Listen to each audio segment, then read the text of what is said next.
Hi and welcome back to the Citizen channel. We're all staying safe and well. Another episode of What About the Others? Yes, Bell Lee Summerby. Yeah, what about those others? Yeah, we've got that statue, of course, for our wonderful triumvirate from the late 60s, early 70s. And prior to modern city history, the most successful period in our history, of course, as those around like me will verify. Around the statue, of course, is the inscription of another 20 odd names, all tied into that period of success. So this feature looks at those names, some familiar, some more familiar than others. We're actually looking at them in some sort of order as well. We're looking at them and how many appearances you made for City as well. So there is a logic behind this thing I'm doing.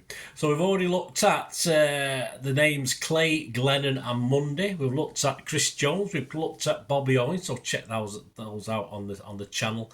And of course we've covered people like Stan Bowles, sadly no longer with us now, recently passed away, and Frank Carradus in other channel vlogs over the years. So I won't be redoing those, but again they'll be up there on the channel. Any difficulties, let me know. I will point you in the right direction.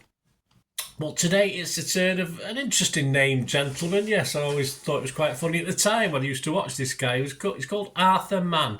Arthur Fraser Mann, to give him his full title. Born on the 23rd of January 1948 and sadly passed away under dreadful circumstances, actually. We'll touch upon that before we go. On the 4th of February 1999. So we'll have a look at that today, please. So if you are new to the channel, please push that subscribe button. Everything City past like this, present, of course.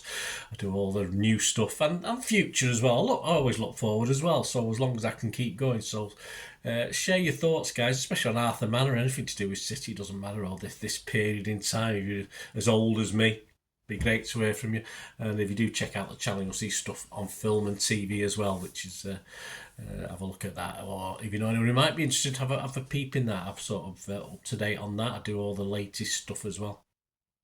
Right, let's get back to Arthur Mann. He was born in Burntisland, I think it's called, Scotland, and began his playing career at Hearts of Midlothian, and he played for Hearts in the 1968 Scottish Cup final, although he ended up on a losing side as Dunfermline won that one 3-1, but he would get to feature in a cup winning side, so that was all good news. He was signed by Joe Mercer and Malcolm Allison, of course, for the then club record. It was a record at the time. We'd not paid this amount of money, so they saw a lot in him. £65,000. We'll see his views on what went wrong before we go as well.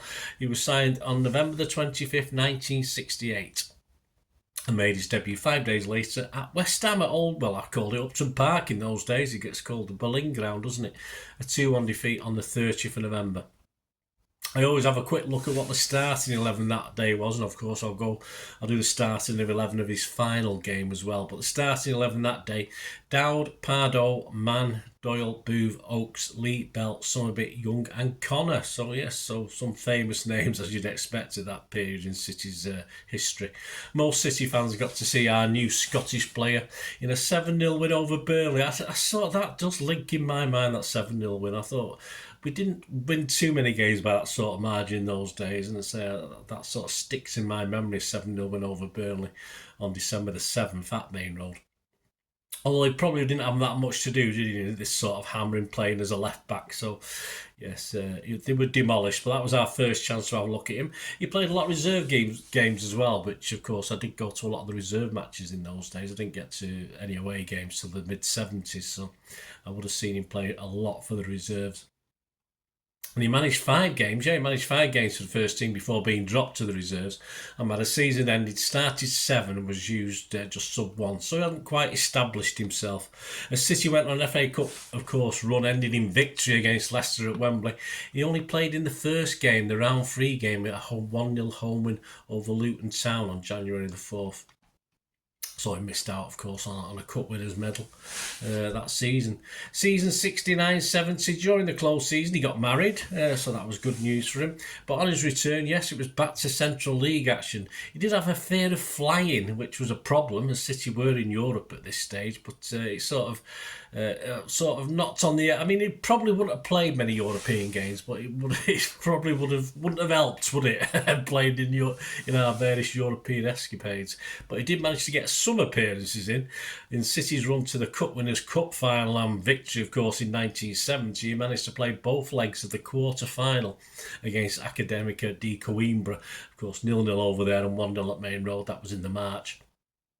So he got to those, but again, he never saw an appearance in the final to win a medal. He started all City's 9 league games between the 7th of February to the 4th of April, and more importantly, got himself, a League Cup winners medal on March the 7th, and his only start in that competition. He hadn't played in any of the other rounds. A 2-1 win over West Bromwich Albion, of course, and apparently all records show that he had a good game that day. I think Pardo was more pushed up in that one, if I remember rightly. His season stats, he played 9 league games, 1 League Cup game and 2 Cup Winners' Cup games. In 1970-71 season, we get his most games in the first team, including a brief stint at left wing and inside left. And of course, he would adapt to another position with another team later, but we'll have a quick mention of that. Pre-season, he played coming on as substitute for Tony Buck in a prestigious friendly in front of just under 63,000 fans. A friendly, this, at Hampden Park, no less, in a 0-0 draw with Glasgow Celtic. I've covered that game on another vlog somewhere. But it will be November before he got his first team appearance away at first team appearance away at Coventry on the 7th of November. And then he played in 16 cumulative games. So, they did have some faith in him. He sort of ended up, obviously through injuries and stuff. That was a particularly poor season for City with injuries as well. So he probably got a few chances because of that. But there's just one of these as a sub replacing, of course, a Glimpardo. There's one big game at Old Trafford, of course. We stuffed them 4-1. And of course, Glimpardo, he did try and come back for this injury. I won't mention who caused the injury, or he never said it was the guy's fault. But Glimpardo never really covered from that 100%. And although he did come back into the team, he was never quite right, unfortunately. So he did replace Glimpardo in that 4-1 win at Old Trafford in that little run of games. In Europe, he replaced Neil Young in a 2-0 home win over Gornick in the quarter-final and started in an injury-hit City side in a 1-0 loss at Stamford Bridge, of course, in the semi-final first leg. Of course, he didn't get to play in the second leg, and we actually went out of that, even though, as I said, we were decimated with injuries at the time. And despite Pardo's injury, the righties appeared on the wall for Arthur as Tony Towers and then Dave Connor sort of preferred left backs. But I think Mercer and Allison sort of recognised him more as a left wing inside left by that stage. But he did get chances toward the end of that season, again wearing that number 10 and 11 shirt and not number 3. He played his last game for City on the 26th of April, a 2-2 home draw with Liverpool. City's lineup that day, some names that are not overly familiar, might be worth a look one day. But the team, well, obviously I'll mention the first names of the guys I'm not overly familiar with, but you might, like me, know the others. Healy, Towers, Donicky, Doyle, Boove, Howard White, Carradus, Jeff Johnson, Bowyer, Mann himself, and a guy called Steve Carter. So 3 names there. I have no idea. I'd have to look into their history and what they did and how many games he played, but some rare names. As I said, injuries were hitting quite hard, but that was his last game on the 26th of April. His first team stats that season, he played over 20 games in the reserves. He played 16 in the league, came on as sub twice, including that Old Trafford game. He played 3 FA Cup games, and he played 1 Cup Winners' Cup game and came on as substitute in 1 Cup Winners' Cup game. He was in the list of players for the 71-72 season, but not in the team picture, and he bided his time, or spent his time and the season, in the reserves with no obvious way back by then into the first team, as he featured in 34 of the 42 reserve team games that season. I think finished about mid-table, I think. He moved on with little fanfare. After a brief long period with Blackpool, he moved on to Notts County in 1972.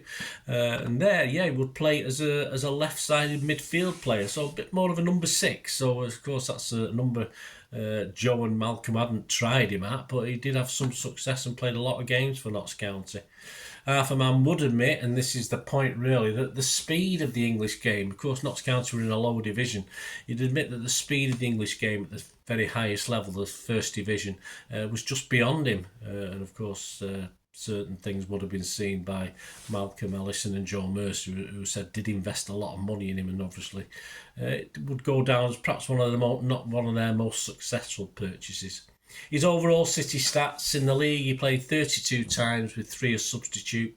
Played in the various cups 8 times, 1 as substitute, and he made over 100 appearances in the reserves. And I couldn't find the goals. I found one in one season, but apparently he scored 6 goals, but I couldn't find the records of them. But well done for scoring 6 goals. He didn't score any first team goals, of course. Notts County, we mentioned, signed him for 15,000, and as I said, he played successfully on the left side of midfield. He also played for teams like Shrewsbury, Mansfield, Boston United, Kettering Town, Telford United. He also had spells as an assistant manager at clubs and also a caretaker manager as well. And as mentioned at the start of this vlog, he had a sad premature end to his life at just 51. He died on the 4th of February 1999 in an industrial accident at a Birmingham factory. I won't name them. He was crushed beneath a forklift truck he'd been driving, and he died as he tried to leap clear of the cabin. And an inquiry into his death judged that it could have been avoided if he'd been properly trained. He hadn't been trained to actually drive this forklift truck. It's 99, that's health and safety in 1999. You'd think it'd be spot on, wouldn't you? But a sad premature end to his life, obviously, for Arthur Mann. So there you go, guys. Any memories you've got? As I say, always the name sticks in my mind, if not for the football he played. As I said, I probably watched him as much for the first team as I did for the reserves, so I would have seen lots and lots of Arthur Mann. And I certainly don't remember as a kid thinking, oh, he's rubbish, so that's got to be a good thing, hasn't it? So anyway, let me know any memories you've got, and thanks for joining me for this Bell Lee Summerby. What about the others? Feature on Arthur Mann, and we'll see who's up next. But I'll surprise you, because last time I did this, of course, I had to go out of order slightly because of the sad passing of a player. But anyway, we'll see who's up next in this What About the Others feature. Thanks for watching, guys. So we'll meet again. That's one thing, don't I? Please stay safe, Blues. Come on, City. Bye for now.